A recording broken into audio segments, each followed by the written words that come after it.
Our deepest fear is not that we're inadequate. Our deepest fear is that we are powerful beyond measure. It is our light, not our darkness, which most frightens us. We ask ourselves, who am I to be brilliant, gorgeous, talented, and fabulous? Actually, who are you not to be? You are a child of God. Your playing small does not serve the world. There is nothing enlightened about shrinking so that other people will not feel insecure around you. We are all meant to shine as children do. We were born to make manifest the glory of God that is within us. It is not just in some of us, it is in everyone. And as we let our own light shine, we unconsciously give others permission to do the same. As we are liberated from our own fears, our presence automatically liberates others. Marianne Williamson. Hello and welcome to I Am the Change. My name is Michelle Simon, and I started this YouTube channel back in 2019 called Be in the Change or Be the Change, and it was under Michelle Simon Kelly, which it is on YouTube. But I stated out loud that I was breaking up with fear, breaking up with shame, and breaking up with guilt, followed by a weekly video for an entire year. And I am beginning year 6, which is a miracle. So I've been doing these videos every week for a little over 5 years. And it's been really good for me and really good for my confidence. And it's getting me to speak out and to tell you guys my truth and show you who I am and where I am on my journey.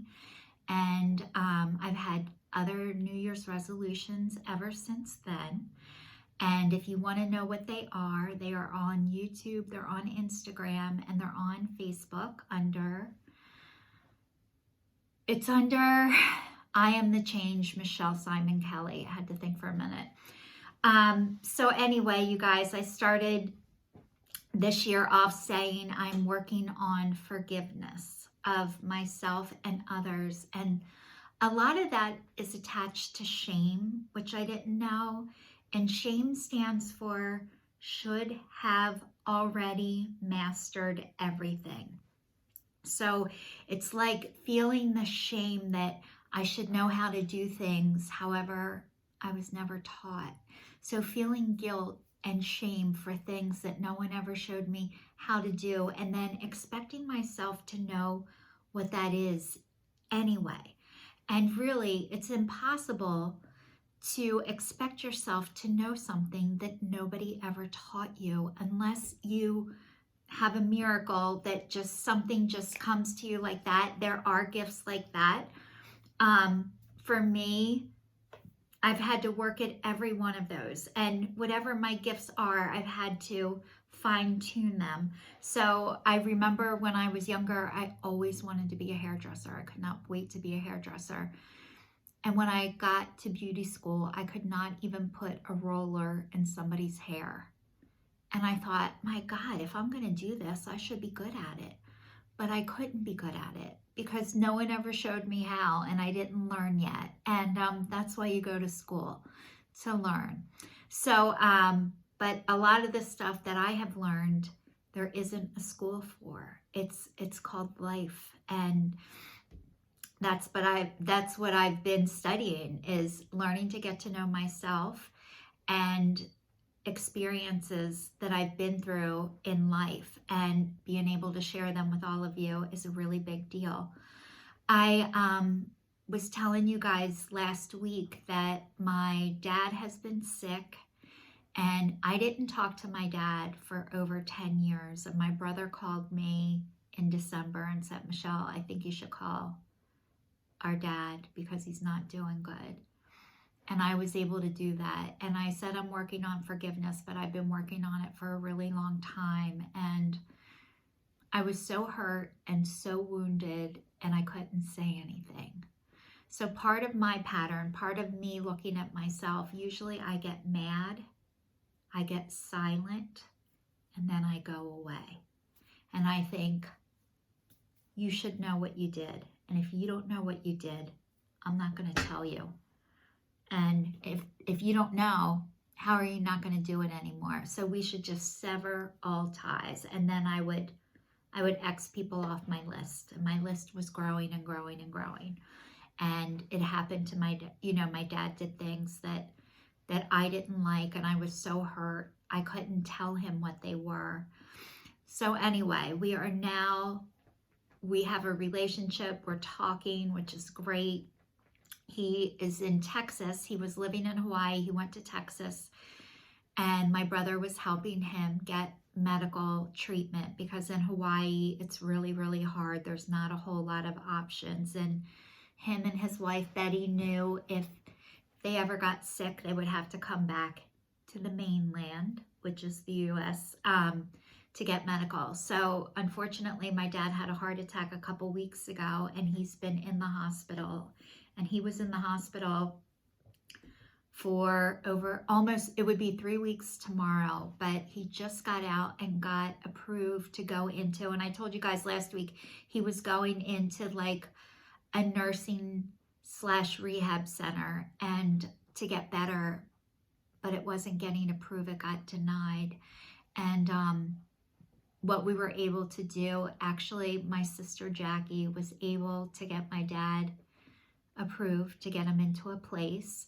And my brother lives close, so he can visit him all the time. And I'm going to be going to Texas on Sunday night, and I'm going to be staying for 2 weeks, and I'm going to be advocating with my dad and for my dad. And that was something that I could never do. Was I'm going to show him how to advocate.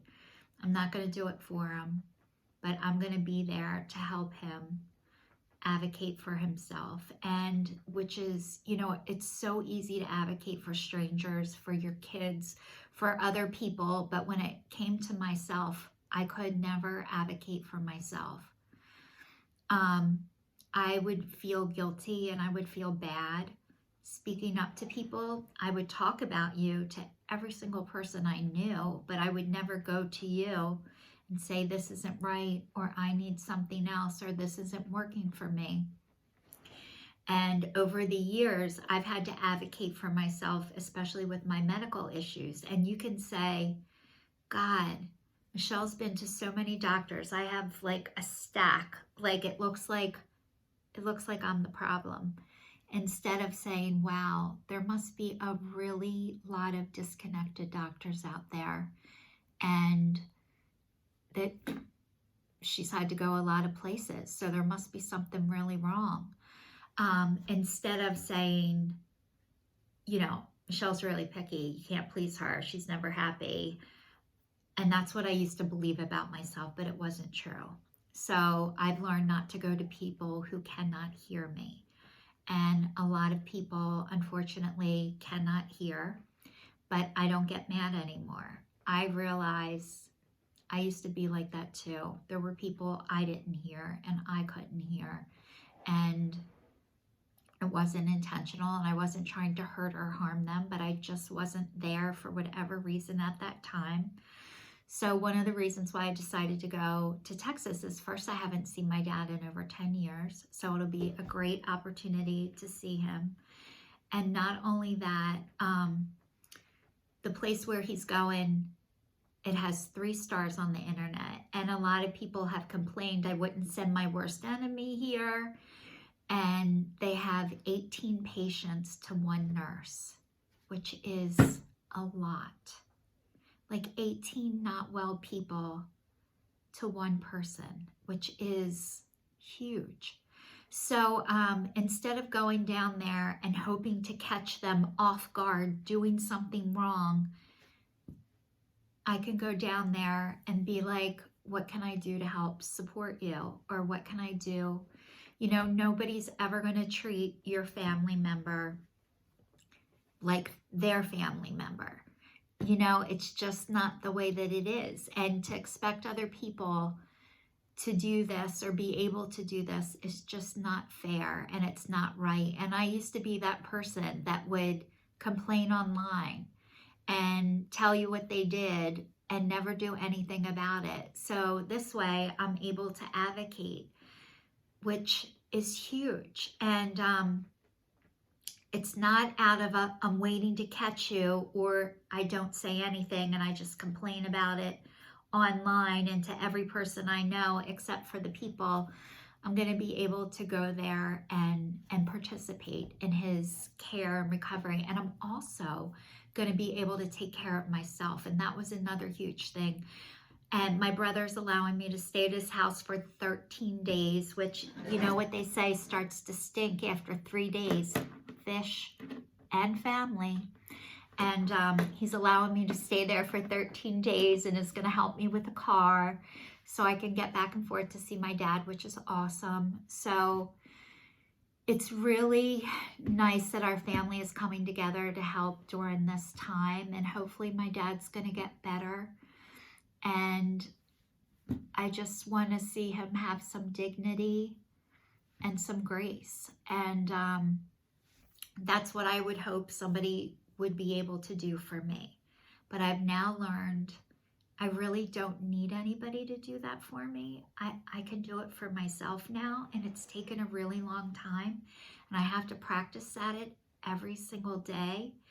And I will get to do all of the things that I do for myself down in Texas, which is get to all my meetings on Zoom. Like, that's my priority. I have to fill my cup and my spirit before I'm able to go and help somebody else. But what I've learned is it's not, I either help him or help myself. I can do both.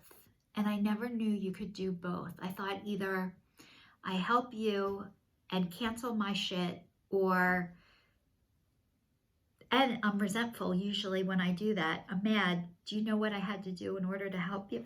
Excuse me.